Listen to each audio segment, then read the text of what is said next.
If you were in spread punt formation, a man coming off the corner could not get there. But that's when a guy used to be able to run only, say, a 4.6. Now they put guys that run 4.4 coming off that corner, and they can get there, especially when there's a variance in the handling of the ball or the center snap. And they can get there, and they proved it on us, and they proved it on about every other team.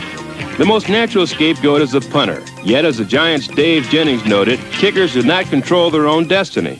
I think that most kickers are at the mercy of the special teams because I, as a punter, have 2 seconds to get the punt off. So when the snap comes back to me, I don't have a chance to sit up and look at the guys coming in. If I do, the punt will be blocked. I have to get it off as quickly as possible. I'd say 90% of blocked kicks are because of a missed block. A player who did not execute his assignment properly, a mistake by the kicking team. That's 90% of the time.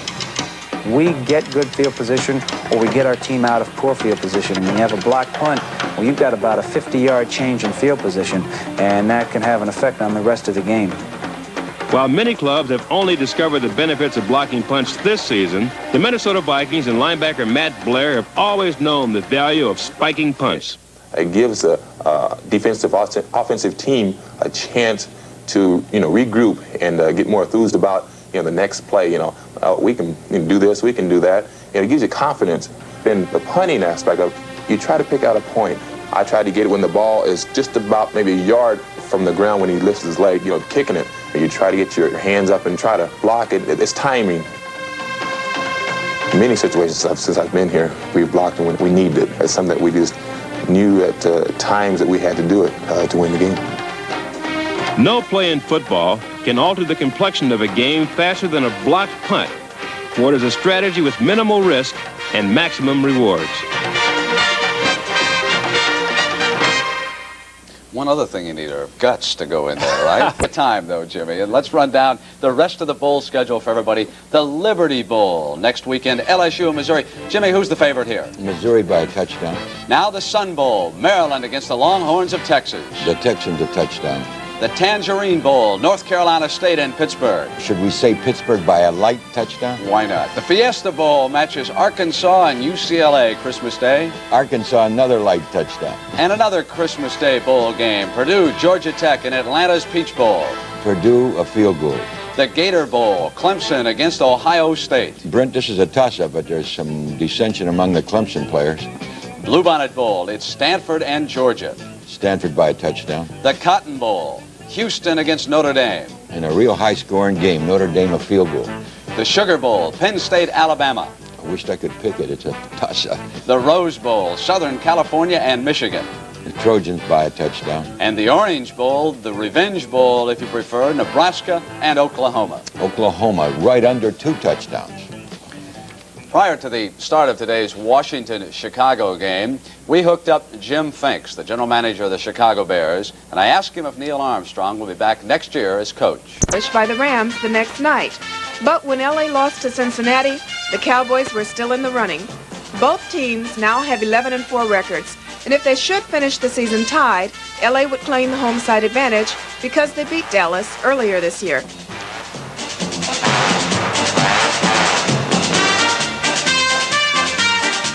While the Cowboys and Rams have big games tomorrow to determine who gets to play in front of their hometown fans, 5 teams are in a struggle just to make the playoffs at all, so their games are even more crucial. The Packers, who will play the Rams tomorrow, are one of the 3 teams that can determine their own fate. Despite losing to the Bears last week, if Green Bay beats LA tomorrow, they'll qualify for the playoffs, either as a wild card team or as Central Division champions.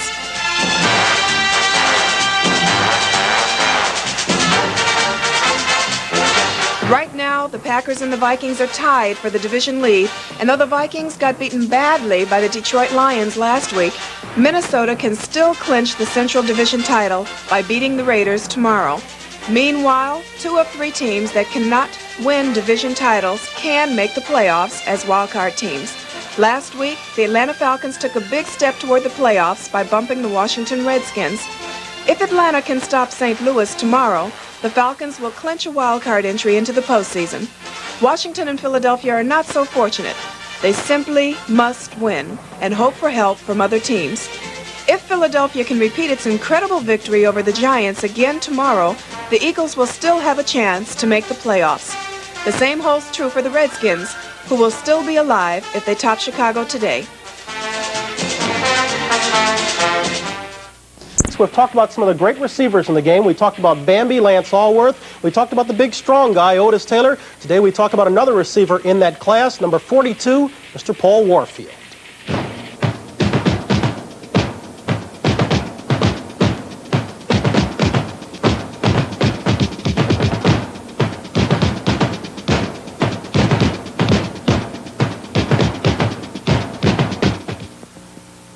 The man alongside me, a very familiar face, not only on the football field, but now in the broadcast booth as well, as an NBC broadcasting cohort, Paul Warfield, and we're going to go back to the fall of 1971 in the Orange Bowl, Miami and Pittsburgh. Why that game? Why does that one stand out, Paul? Well, it was a ball game in which the Miami Dolphins really came of age. I thought in the National Football League, a lot of people thought we were pretenders. But we played a fine football team from Pittsburgh that day. We were down by a score of 21-0 in the first quarter, and we were able to come back and win the game. Does there just come a point where a team takes an attitude that we're going to win this thing, we are winners, no longer losers? Barry, the Miami Dolphins were a young football team in 1971. We were just learning to win consistently. We were playing a fine team from Pittsburgh that afternoon, and they were established winners. And we met some adversity that afternoon. We conquered it, went on to win the football game, and that sort of set the map for us to go on and win in future years. Nobody was speaking of the Miami dynasty in 1971 when the Dolphins took the field against the Pittsburgh Steelers. It was an almost team for the past couple of years. There were a couple of pieces still missing. True enough, there was Larry Csonka and Jim Kick to carry the football, and there was quarterback Bob Greasy to throw the ball when he absolutely had to. The pass at Miami was a surprise element with folks like Csonka and Kick to carry the ball.